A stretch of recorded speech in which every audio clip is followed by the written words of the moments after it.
and I belong to all of them. And some of them belong to all of them. And that's the idea. We can all have our separate meetings and separate ways. We all hit on a specific target concerning our liberty and our freedoms. So we hope that you'll spread the word, that you'll get involved. Please, if you didn't, put your email on here, even if you know that your email is there. We've had people say, we're not getting your emails anymore, so we're going through and check and make sure that we've got everything correct for everyone. So tonight, we're excited to have Loy Brunson with us. I got thinking about it, Loy, and I can't remember when I met you, but it's been over 20 years. It's been a long time. It's been a long time. I thought, you know, I just don't remember when I didn't know Loy. Back when you were in high school. Not that far back, but pretty close, pretty close. But Loy and I have been friends for a long time, and I have the utmost respect for him. I want you to know, however, Loy, that I still have my very first Constitution that you gave me, when the very first printing. Oh, wow. I have Wow. Does that have a picture of a congressman with handcuffs? it. Good, that's the first one. I wasn't going to say that, but, anyway, it's a treat to have him here. I am amazed at what he and his brothers are doing. And when you hear what he's doing, all of us should be on his bandwagon. There shouldn't be any of us that aren't there. So just to tell you a little bit about Loy, he's the eldest of 4 brothers, and they were all trumpet players, right? And they went professional to the point that they actually were able to perform in Ronald Reagan's White House, and also on the Johnny Carson show. Wow. And then after a short sort of career in that, they all went their separate ways until January 6th. That changed a lot of people, didn't it? So on January 6th of 2020, they witnessed a few members of Congress claiming the election was rigged. Per our Constitution, a proposition to investigate that went before Congress. And out of that, 384 members of Congress refused to go forward with an investigation. So the Brunson brothers became alarmed, set off all kinds of red flags, and basically, by saying we will not investigate, those 384 members of Congress violated their oaths of office. Now think about that.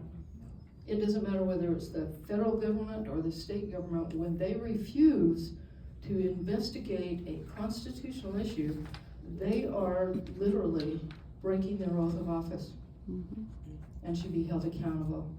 And so the Brunson brothers decided to do that.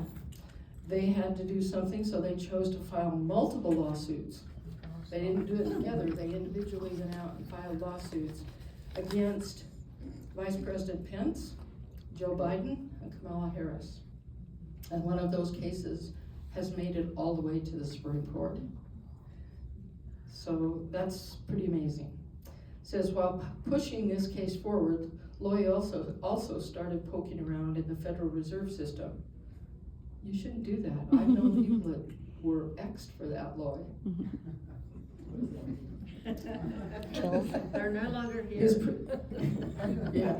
He promotes civic education through the Revolutionary Constitution book that highlights clauses that will end socialism in America, and has produced a TikTok video called Loy December 9th Fed, which has over 550,000 views. Let me repeat that. It's called Loy. 454,000. It's what? It's 454,000. Oh. Not 550. Well, that's what's on here. But thank you for correcting. Correct. Yeah. We'll bring it up to that when we go watch it. How's that? Yeah. All right. So we appreciate Loy and what he's doing. I appreciate the time that he takes to educate us and to help us understand how we can help him and his brothers in this fight. So Lloyd, I will turn the time over to you.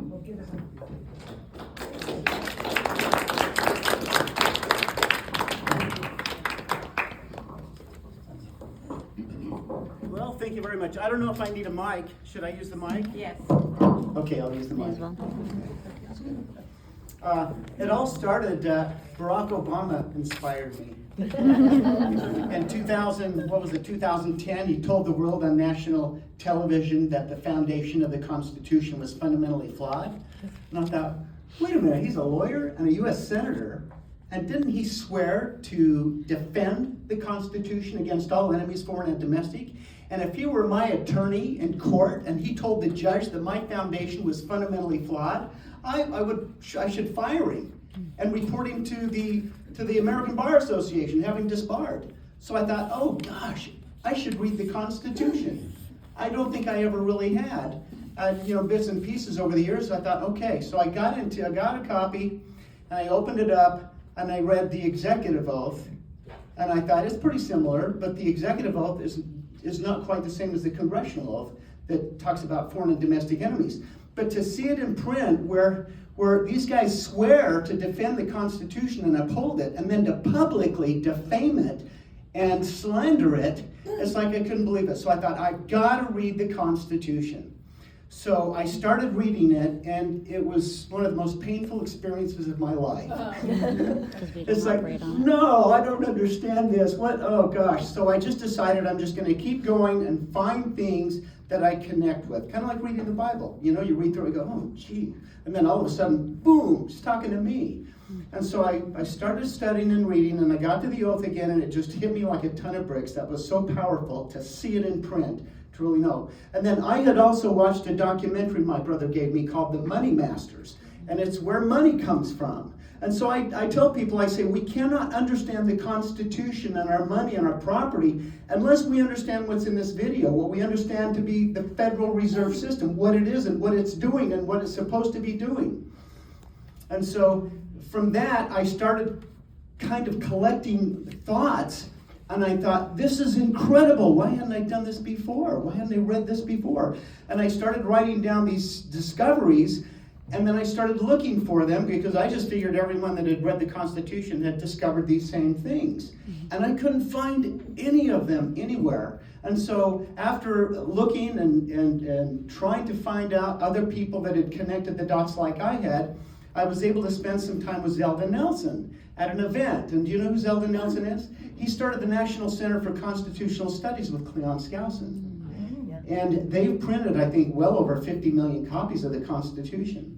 And I said, Zeldin, I think I've discovered some things and I want to share them with you. And please tell me if these are discoveries or if this is just common knowledge when people study the Constitution. And after about a half hour, he said, I've never heard these concepts before. And we want to publish them.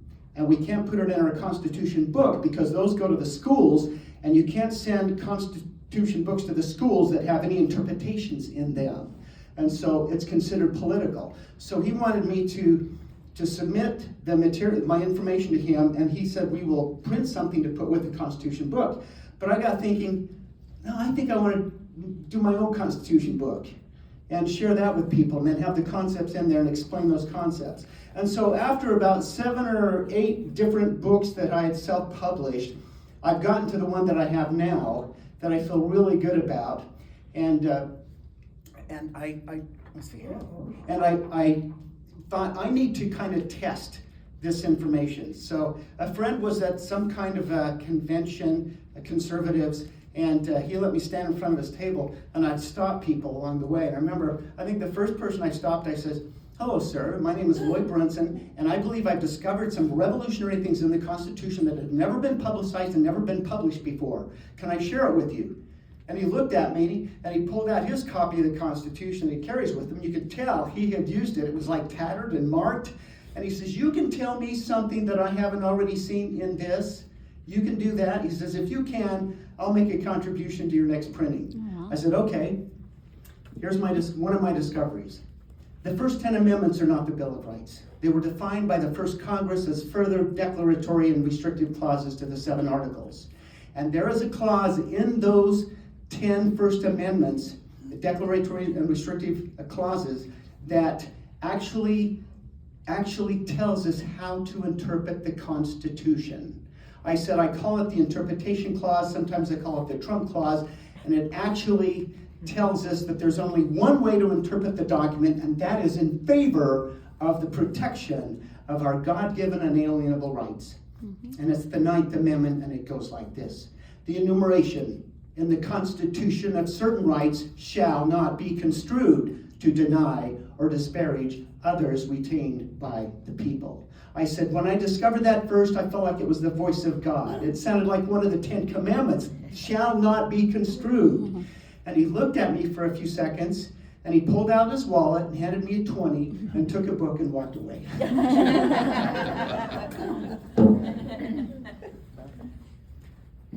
So this is the latest version that I have. I brought some with me if you guys like to.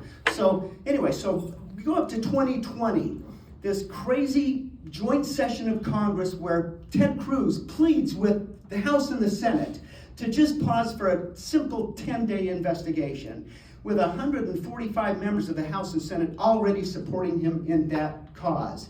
And he couldn't get him to do it. There was a lot of confusion and crazy stuff that went on. And my brother Darren had gotten upset. And, you know, we've always wondered as a family why he was such an agitator. And now we kind of know why. He was kind of like the fighter. And so he said he watched the joint session all the way through to the end, and he was so angry, and because he had had experience with the subprime mortgage bundling, all that madness that happened, and he had been hurt by that. And so what he did is he ordered some DVDs on how to represent yourself in an appellate sort of way, so that you can take it to an appellate court. You don't get bogged down in the lower court. You might lose in the lower court, but you're going to follow those rules better than the normal attorneys do, and you'll be able to win in the appellate court.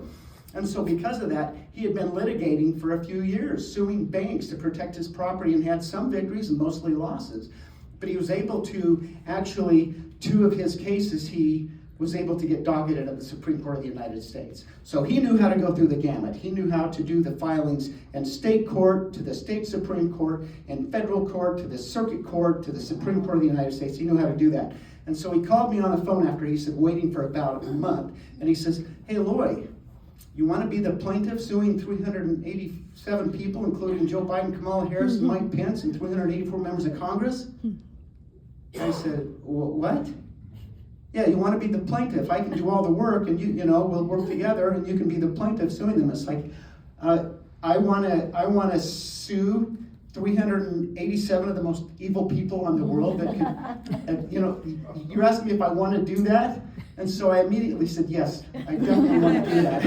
Of course. And so we worked for quite a while on that and decided we had to figure out exactly how to do it. So to really make it me the plaintiff and not a group or a city or a community, we had to make it a personal damage claim lawsuit, where I'm suing because my rights were compromised. I was hurt. I was hurt with fraud. I was hurt with treason. I was damaged because I was not able to participate in an honest and sound election. So we had to make it a personal damage claim lawsuit. But the problem with that is you can't file a personal damage claim lawsuit in a state or federal court.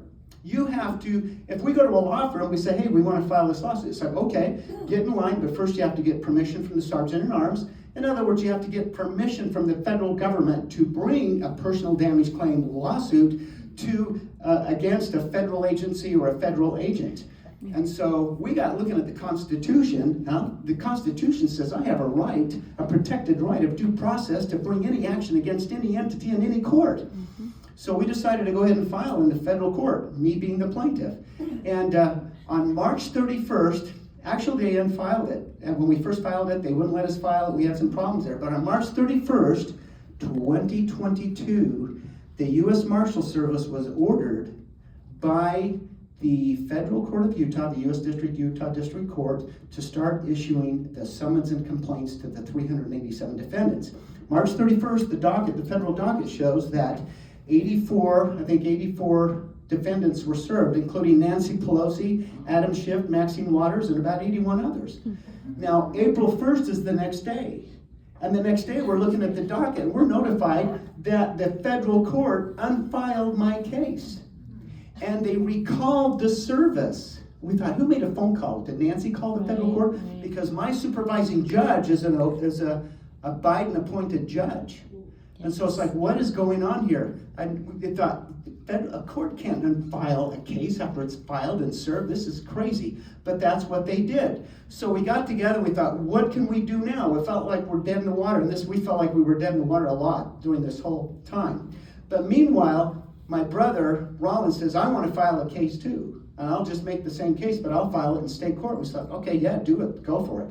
And his actually made it to the Supreme Court before mine did. And so here we are thinking, okay, what do we do? My case, it's unfiled, and we want to move forward. What do we do? So we decided we can appeal to the 10th Circuit Court of Appeals, complain to them that the lower federal court is misbehaving. They are violating my due process right by unfiling a filed case that's already been served or starting to have been served. They unfiled it. So this was really funny because after a few weeks, at the circuit level, which is next to the Supreme Court of the United States, that's the next level up, there are 3 justices that make a decision. And we got word back that, oh, they didn't unfile your case, they're just backlogged. And I'm thinking, well, they're reading it, they're taking a look at this, and it's like, didn't unfile the case. Are you kidding me? The docket shows it was unfiled. So we decided the next step would be sue them. But how do you sue a federal court in a 10th Circuit Court? In state court.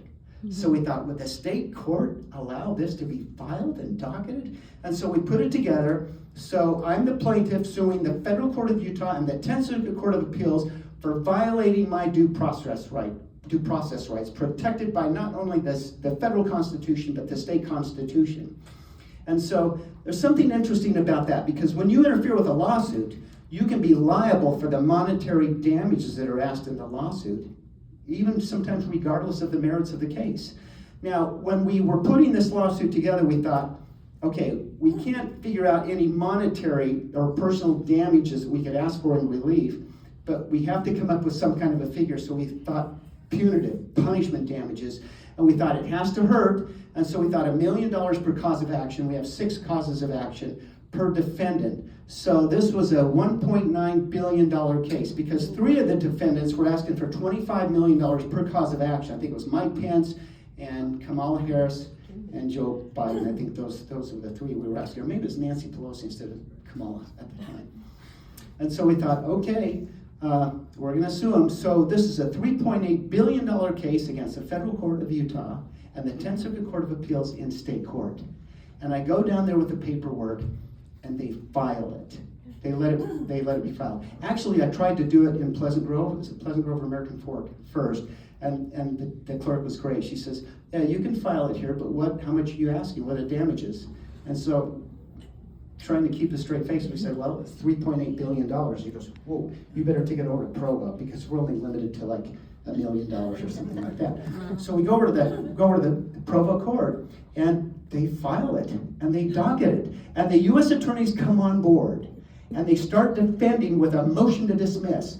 And it's interesting because my brother's case was already in the process, and the U.S. attorneys are the same defense attorneys for the defendants, and so they had actually, in their pleadings, in their motion to dismiss my brother's case, they actually referenced my case and my case against the 2 federal courts. And they admitted that the federal courts had filed my case. The 10th Circuit says they hadn't, but the U.S. attorney said that they had. So we thought, wow, they just admitted guilt. We can take that document and prepare a full summary judgment motion for the state court. So we gave the 4th District Court judge a full summary judgment motion and a lawsuit to $3.8 billion against 2 federal courts. We started fantasizing how we could take over the federal court building in Salt Lake City and rent it back to them or something. Yes. But we're trying to keep our feet on the ground. And so for quite a while, the judge didn't do anything. Finally, the U.S. attorneys got angry at the judge and sent some pleadings over saying, would you please make a decision, because it's hurting Brunson, it's hurting us, and if you're going to allow this case to move forward, we need some extra time to prepare in defense of that full summary judgment motion. And so we're just thinking, is this going to be the miracle of miracles, the Hail Mary of Hail Marys in courts? And so after a few weeks, The judge ruled in their favor, motion to dismiss. But it wasn't over, because even though we had lost the motion to dismiss, a few weeks later, out of the blue, we thought it was dead, we were gonna quit, nothing was gonna happen.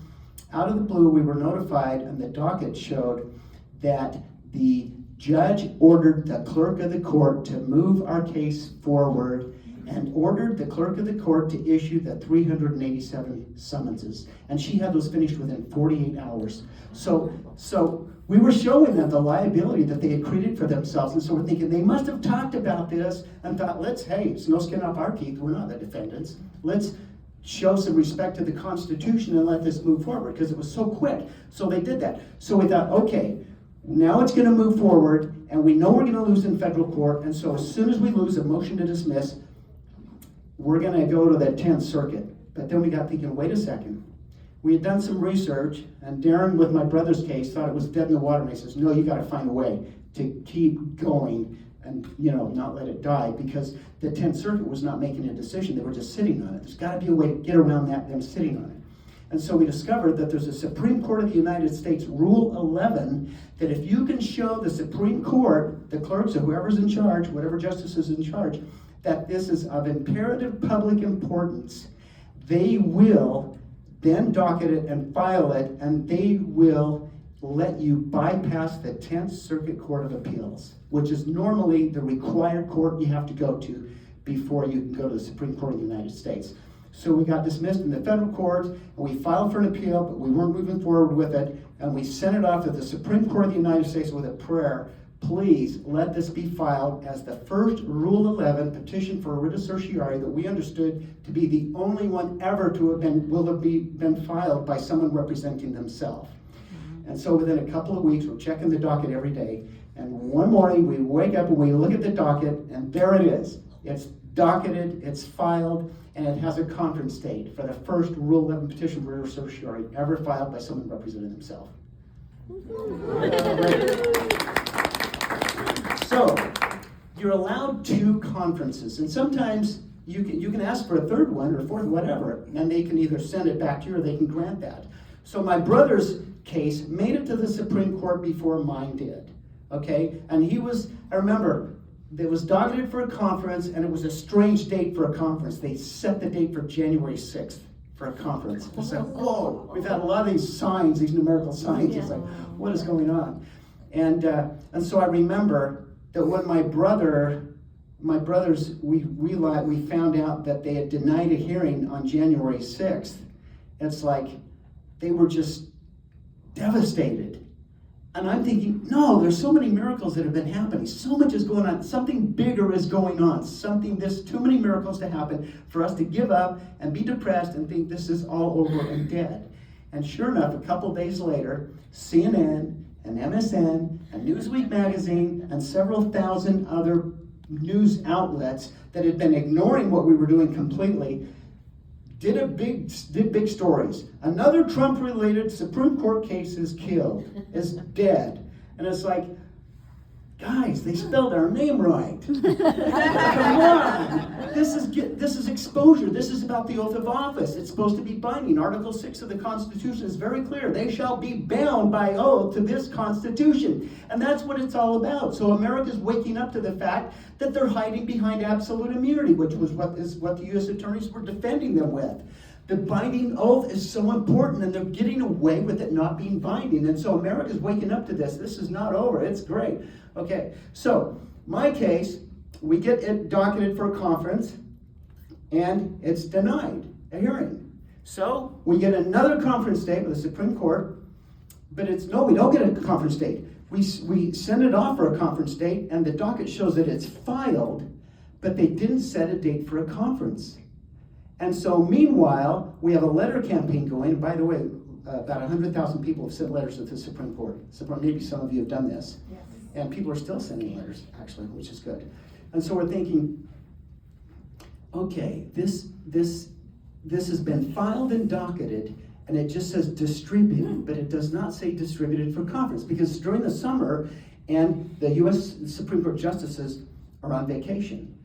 And so it's like, what is going on? So on August 19th, a few weeks before August 19th of 2023, I posted a video on Truth Social asking, it was to President Trump, please, President Trump, if you see this video, is there some way you could support the letter campaign and raise awareness to this whole thing that's going on, the oath of office and everything.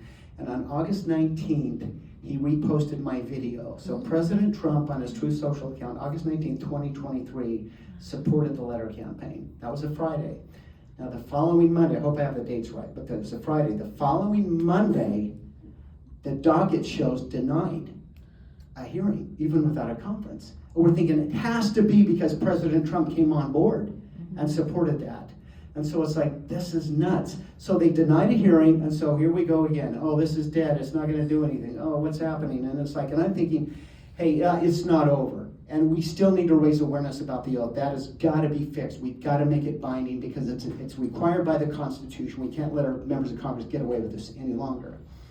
And so now all these months go by, and then we have a new administration. And how many of you really believe that we were going to have President Trump was going to win? I didn't. I didn't. You did great. Yeah, you got more faith than I did. I just thought it was so corrupt. But so he wins. And so I'm thinking, this isn't over. And I've talked to a few different people. And guess who's the defense attorney was before President Trump won? It was Elizabeth Prelogar. And she was a Biden-appointed U.S. Solicitor General. She was representing the 387 defendants. Now, it's going to be Dean John Sauer, President Trump's #1 attorney, who has actually won in front of the Supreme Court justices in his favor. He will be the new U.S. Solicitor General. And all the U.S. attorneys have been fired. And they're all now Trump-appointed U.S. attorneys. So this is my plan. I don't know what's going to happen. So many miracles happen and doors open and I just walk through them as they open up. I'm hoping that as soon as he's confirmed, that I feel inspired and that we're able to get together, because both sides, defendants and plaintiffs, attorneys are supposed to be able to get together. It's kind of, you're supposed to be able to do that. And I could sit down with him and say, look, President Trump, and I think he's the one that reviewed it before he gave thumbs up to President Trump to support it. And I could say, look, I'm the plaintiff, and you could get that conference I didn't get, and we could have a hearing, and I could work with you, and we could remove any of the 387 defendants we choose as they agree to support an investigation, interrogatories, depositions, document productions, emails, text messages into why were there any shenanigans going on with these decisions for a lot of these members of Congress to not support a simple 10-day investigation. And I'm thinking I might have an audience with him, and we maybe would come up with a plan that President Trump would like, and it could be used to further the investigation in the 2020 election, which is what he said he wanted to do.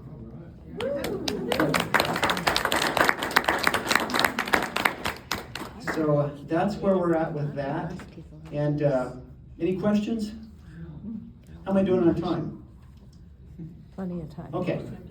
Okay, what I'd like to do is just, actually what I did is I printed some extra copies of the Rule 11 appeal to the Supreme Court, and I might have one for everyone here if you'd like to take a copy. And if you want to go to 7discoveries.com, you can give me money there.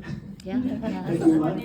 It's the bigger one, and we can do it after I'm finished. We don't need to hand them out, but you can come up here and get them from me. And then I've got this Constitution book. But I wanted to share a couple of my other discoveries in this little book. The TikTok video that has 455,000 views is really about the modern day money changers. And Elon and his team, I guess, have discovered at least $4.7 trillion unidentified recipients. Well, there's a YouTube video out there where Congressman Alan Grayson is asking where $9 trillion went, and they wouldn't disclose that. The Federal Reserve wouldn't disclose where $9 trillion went. And we know that the U.S. Treasury works for the Federal Reserve. And so in 2015, I had an opportunity to be one of just like 3 or 4 people asking Donald Trump a question on national television. And I was the second person, and just got in line real quick before anyone knew there was a line. And I asked him the question. I says, Ron Paul is going around saying things that sound crazy, like 1.6 trillion of the debt is fictitious, so why would we have to pay it back? And then Tucker Carlson, before he was fired, said, $1 trillion or trillions of dollars created out of thin air. Why are we being taxed for it? So in that same year, 2015, I bumped into Stephen Moore, Donald Trump's former chief economics advisor, just he and I talking together. And I said, Stephen, if you want to really simplify it, the Federal Reserve System is a nonprofit entity, and every $1 trillion they create is profit that belongs to the Treasury. But they're converting it, and Congress is allowing them to convert it into tax debt.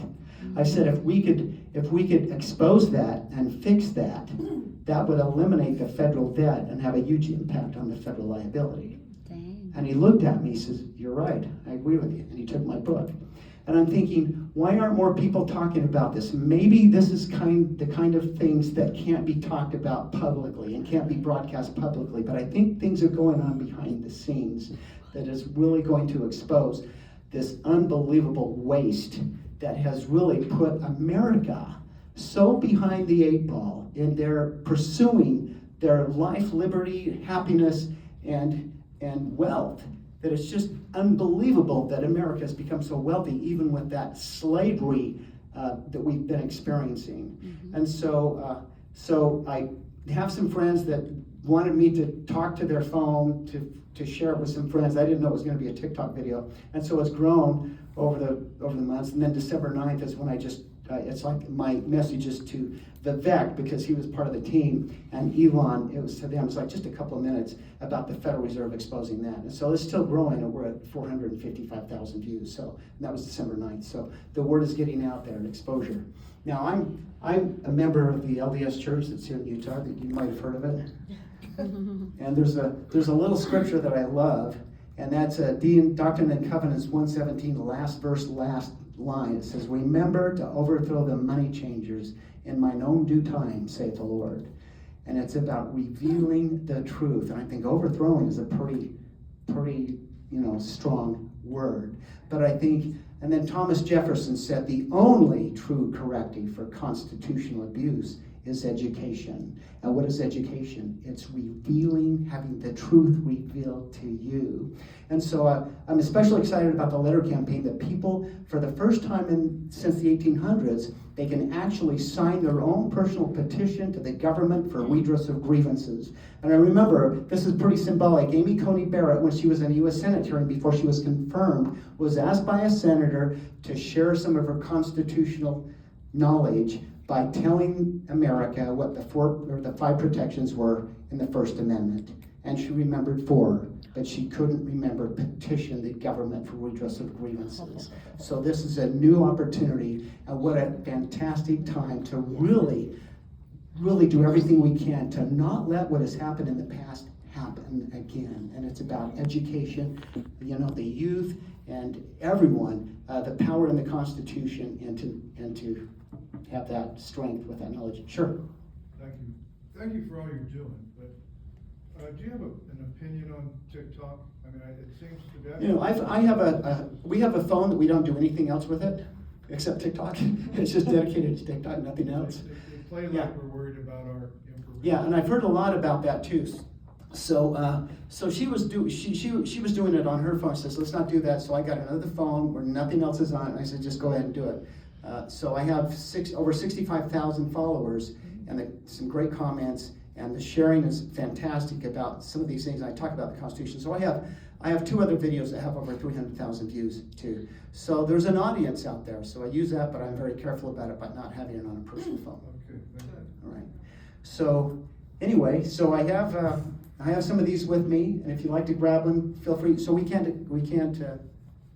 Okay, that's fine. So just take whatever you want. If you feel inclined, go to 7discoveries.com, and you can order books and stuff there. And I'm sending out like 40 books at a time in a package, a priority mail, for like $2.50 a book, just to get them out there, because they're perfect bound, so they're kind of expensive to print. Sure, go ahead.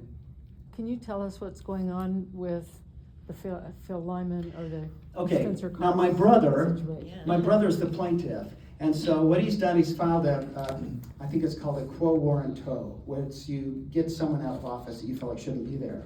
And my other brother that's working with him called me several hours ago to give me a little update. And he says what they've done is he's filed, they've kind of are taking their time, so he filed some kind of a request, a legal document to speed things up, to make it expeditious. And so it looks like they're actually going to grant him a hearing on that to see if they can make it expeditious, but they haven't set a date yet. And so he also said that that part of the problem that they found is my brother supplied them information that was not a sworn affidavit information, but it was from the state. And so it's like kind of a technical kind of thing. So he's raising awareness about that, so we'll see what happens with that. I think every fight, every knock on a door to get it open is great. So I'm proud of my brothers that are doing that. Okay, any... Can people still help with that as far as sending you can go to enoughisenough.me, okay, and you can see more about that, what he's doing there. So, and then my website is loybrunson.com and 7discoveries.com. Okay, so I'd like to share another one of my discoveries, and and that is that, like I said, the first 10 amendments were really defined by the first Congress as further declaratory and restrictive clauses to the 7 articles. And I think the Bill of Rights has kind of cloaked that, taken away or hidden its power. And the last line of the Fifth Amendment is a pretty powerful clause. Nor shall your private property, which includes your money, be taken for public use without just compensation. Okay, so I've had people come up to me after I speak and they go, wait a minute, that's the definition of taxation. Having your private property taken from you for public use without just compensation. And some of the weak arguments have been, well, just compensation is public use. It's like, no, it isn't. Tell that to someone who's had to have their house taken from them. They weren't just told they could drive on the road. So no, and Cleon Skousen, The Making of America, he has one reference to that clause where it was not used in a way, and it made it to the Supreme Court successfully, but then it was overturned later. I don't know how that happened, but it was not used as an eminent domain clause. So that clause was not a mistake. It was not a problem that our founders had. And it makes me think of the scripture where the tax collector approaches Peter and says, doesn't your master pay tribute? And Peter says, oh, of course he does, of course he does. And then Peter leaves the tax collector and walks into where Jesus was, and Jesus reproaches him and says, what are you doing? What are you saying? Why are you saying that? He says, well, lest we offend them, go get a coin out of a fish's mouth. So if the last line of the Fifth Amendment states that we can't be taxed, and it's one of those declaratory and restrictive clauses, to me that nullifies all the tax clauses in the 7 articles. So how do we pay for our constitutionally, funded projects? And go back to what Stephen Moore and I were talking about. It's like, you enforce the nonprofit, don't even get rid of the Federal Reserve. Just maybe eminent domain it, but enforce their nonprofit status retroactively, and they have acquired not just money, they have acquired huge global assets that have real value that really belong to who? America. Exactly. And so now we're starting to see a little trickle of a $5,000 refund, and there's talk about eliminating the IRS completely.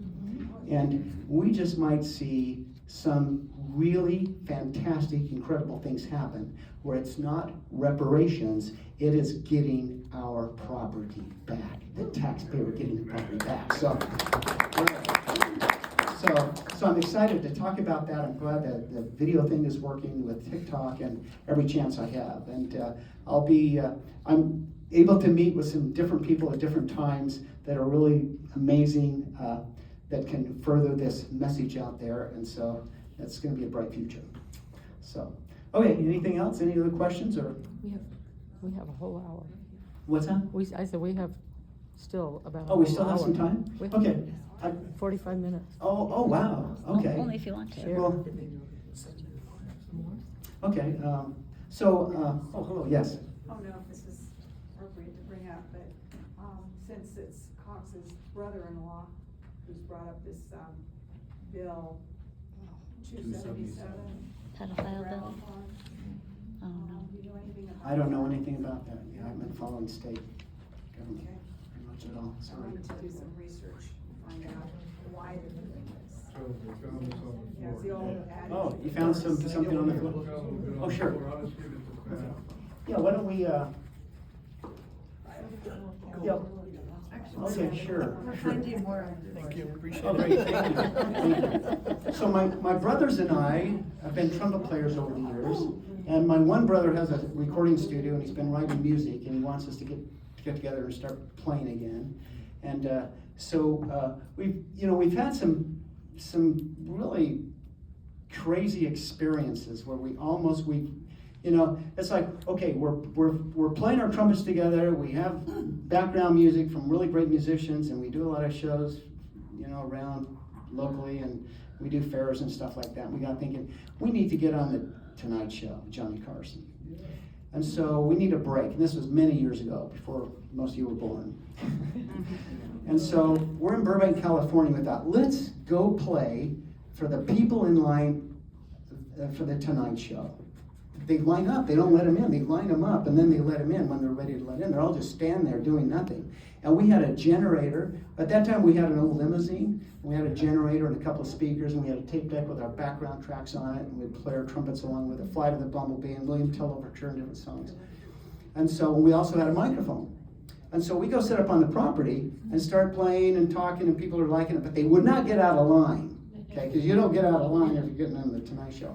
Finally, the pages, I guess you call them, came over and says, you cannot be on the property here. But if you move back over to the sidewalk, then you're not on NBC property anymore, you're on public. And by the way, could we use your sound system when you move over there? Okay. That's why we're here. We're here to serve. And so we went over to the sidewalk, and we played, and we're hoping that they would get out of line and come over and buy our music. We're trying to make some money, right? Or get exposed or whatever. We really didn't even think getting on the Tonight Show. But after we finished, we were packing up our car, and we were almost finished packing when this scrubby-looking guy comes running over to us and says, "Hey, you want to get on the Tonight Show with Johnny Carson?" It's like, yeah, we sure do. Yeah, right. Were you panhandling out there with us? And so he says, "Well, my name's Jim McCullough." I think it was Jim McCullough, and I'm the talent coordinator for the Tonight Show. And apparently Johnny drove past and saw you guys and watched on the show. Oh, So that's how we got on the Tonight Show the first time. And it's That's kind of a awesome. crazy story how we got on the second time. That's called making your luck. Is this Yeah. trumpet guy there still? I'm trying to think of Johnny and Doc. Was Doc playing at that time? Well, you know what? Okay, there's a story. I mean, so many times. So that's what we did. We thought, okay, we were returned missionaries. We wanted to we wanted to open a show, a national show. We thought, Liberace, at that time, there was no talk about him being weird. And we thought he has a very clean show and a family-oriented show, and he's funny. So we thought, let's go to Las Vegas and see if we can get on the Liberace tour, because he features groups, he features talent, right? So we went down there. We were really broke. We had a station wagon. We didn't have money to stay anywhere. Someone says, "Oh, go see this guy, and he'll figure out what you can do." So we met with this guy, and he says, "What are you doing?" He says, "You're wasting your time. Your music is great, but they don't. This is a corrupt town. They're not going to want it. You're not going to do anything here." He says, "But if you're insistent, I'll let you stay in my abandoned office building." I don't even think it had hot water. And so he says, "I'll let you stay there for like 2 weeks to see if you can get something happening." So we go, okay. So we go there. We have sleeping bags. We're sleeping on the floor. We go, we wore showers, and we'd go out. We had a record, and we'd go to the different hotels and drop them off, hopefully that someone would see it. And so then we also thought, okay, let's go to the Liberace Museum, because we're not having much luck getting in with Liberace. We don't know how to get a hold of him. And so his brother had the Liberace Museum, and so he let us play for him. And he says, "Well, I don't know if my brother would do it or whatever." And we said, okay. So anyway, we finally thought, okay, now Liberace is at the MGM Grand, because he wasn't in town at that time. So we thought, okay, let's go over there. Let's take our equipment right into the lobby. We have 2 speakers. We have a cassette deck, and it was a Nakamichi. It was like $1,000 cassette deck. We wanted quality, triple head, dual cap stand with our tracks in it, and a good amplifier and 2 speakers. And so I got on the phone, and I got Liberace's manager, Seymour Heller, on the phone. And I said, "Hi, My name is Loy Brunson, and I went by Arlen then, that's my middle name. And I'm with my three brothers, and we play trumpets, and we're really good, and we're not going to leave town until he hears. And I go over and go, hey, you want to hear some trumpet players? Okay, all right, come on up to the 10th floor and suite such and such. It's like, whoa, that was easy. Okay, so we grab our equipment, we get on the, get in our elevator, and we go up there, and we set up a couple of speakers, an amplifier, and cassette deck. He was as close as the front row to us. Really. And we play loud. I mean, we've always competed to who could play the loudest. When we were on the Tonight Show, they had to replace the mics 3 times, and they were still too loud. They couldn't, because we don't play like other drum players, because we play loud. Okay, so he's sitting right here with a couple other people right on a couch or something, and we're like, and so he says, okay, let's hear what you can do. And so we blast away Flight of the Bumblebee with our backup tracks, with jazz musicians playing these great tracks. And about halfway through, what's it called when someone can fall asleep? You're kidding. Narcoleptic. Yeah, he said narcoleptic. He fell asleep. And so I think he woke up by the end of the song. And so we thought, oh, this isn't going well. And so he says, well, you guys are great, but Liberace wouldn't not right for the show. And he says, hey, well, could we go see the show? He says, okay, sure, let's go see the show. Okay, so we see the show, it's like, the show's over, and it's like, hey, think we can meet Liberace? Well, sure, you want to meet Lee? Yeah, sure, okay, we'll meet Liberace. And we meet Liberace, and he says, I have your record. Because we had dropped it off when the Bee Gees were there. And he had seen it and heard about us. And then I should write this down, because he wants to hear us play, and so we went back, and just a short while after that his brother died. And so we went to the funeral, and we were walking, we weren't invited, and as we were walking out of the funeral, this limo pulls up and stops, a window rolls down, and it's Liberace. He says, you boys come over to Tivoli Gardens restaurant, come on over. And so we did, and he had us play a couple of songs. And he got emotional and says, you're making me feel good. And this is a sad time for me, but you're making me feel good. And so he decided that he was going to give us a break. And so he talked to his manager. He says, get these guys in front of an adult audience, because all we'd been doing at that time is school assemblies, mostly elementary schools. And they were great. They would like storm the stage for autographs. It was awesome. These kids were awesome. And so we went they set up a performance at a lounge, and we went through our routine, because we do a little goofy stuff in between the songs to rest our lips, because you have to rest your lips. And so they concluded that it would be good for older audiences, but not younger, which is kind of funny. And so that was the beginning. Our first week, I think, was in Chicago for 2 weeks, and that was the beginning of 150 Liberace shows. And that was his 40th anniversary, when the Liberace show was the #1 Billboard charted, most money grossed by any musical act in that year from live performing. So it was quite an experience. And so here we are, the first week, I think it was the O'Hare Theater in Chicago, and we play our 2 or 3 or 4 numbers while he's getting into something a little more spectacular. I think that's what he says. Now, the boys will entertain you while I go out and put on something a little more spectacular. So we'd come out, and our last number would be Flight of the Bees, our best song, or, it's just really the best song we could ever come up with. And so what would happen is we get a standing ovation, and they wouldn't let us leave. And so we were stopping the show. So after about 4 or 5 days, the producer says, you can't play that song anymore. Gosh, what a way to break into the wicked world of entertainment. It's like, oh, really? Are you kidding me? No? Oh, gee. But we still got to respond. What? Play it first. Yeah. Well, no, they wouldn't let us play that song at all. Yeah. And so, okay, so The Tonight Show. We have a friend who has actually arranged music for Doc Severinsen. And he actually toured with this disgusting artist called Frank Zappa for a long time. He's an amazing musician. And he had done some keyboard playing for us, recording and live stuff. And so he wrote this incredible arrangement of Flight of the Bumblebee for the Tonight Show band.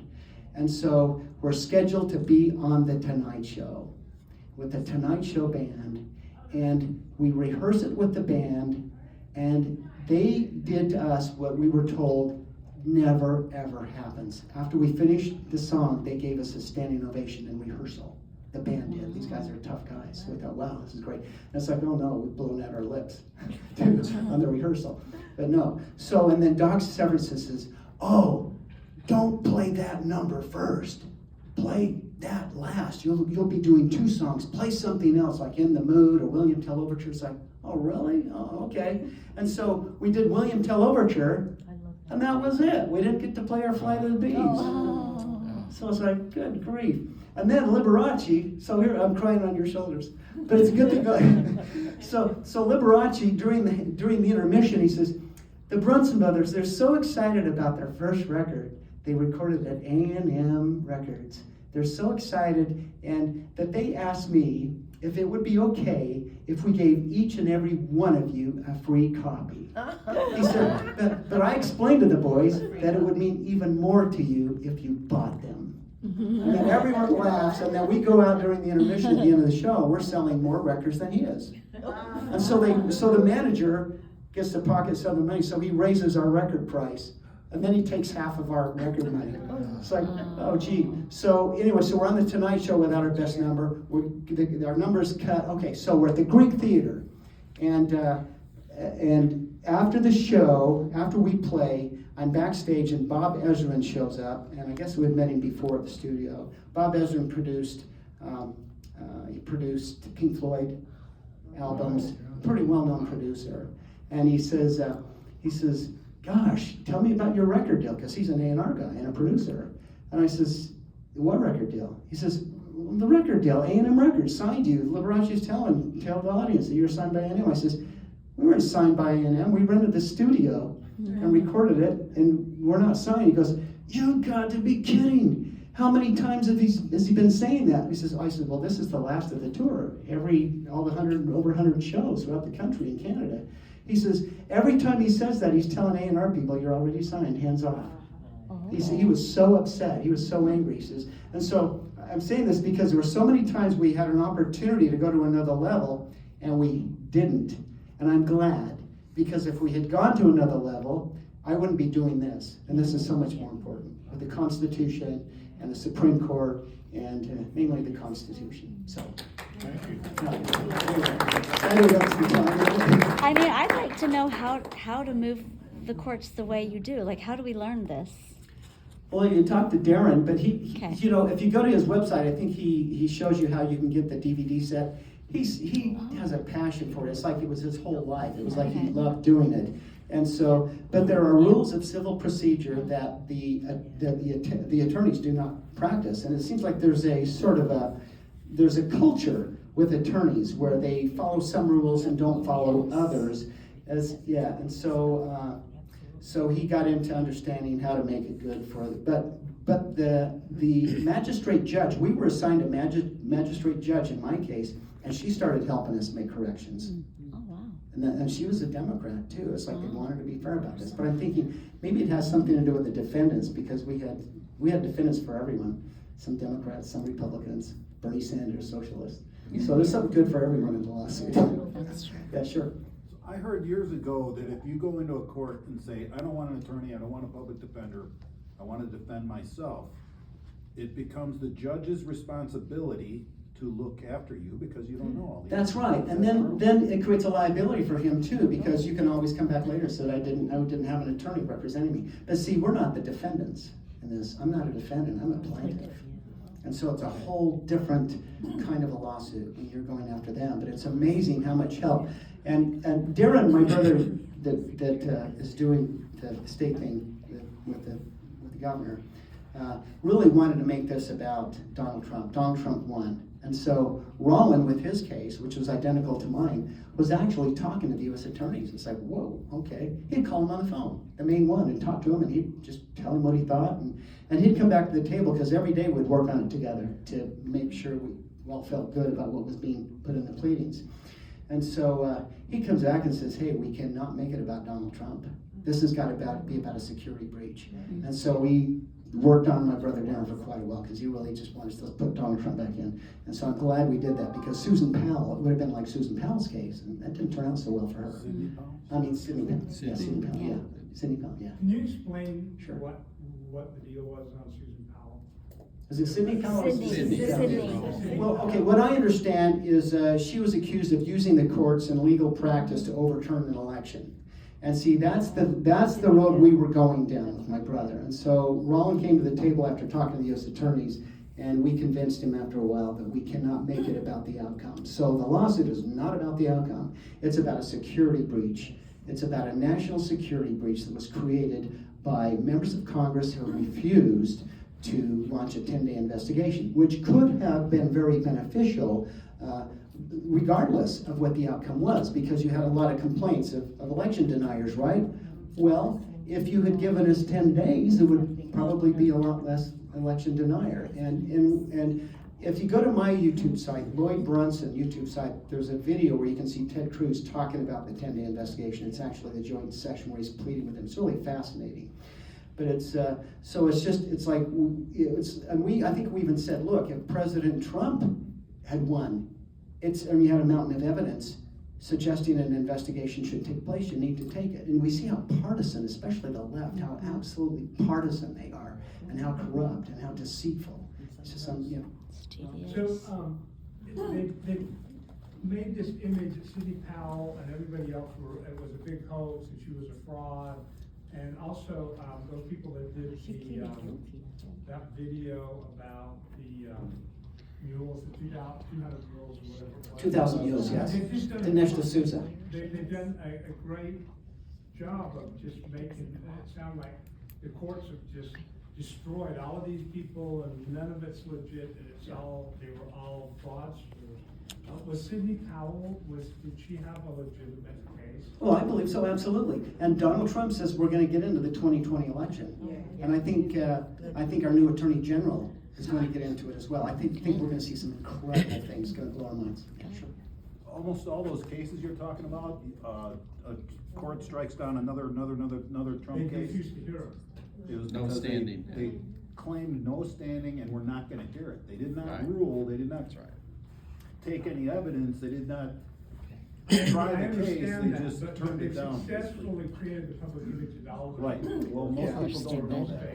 Well, the Federal Communications Commission has 5 executive appointed directors.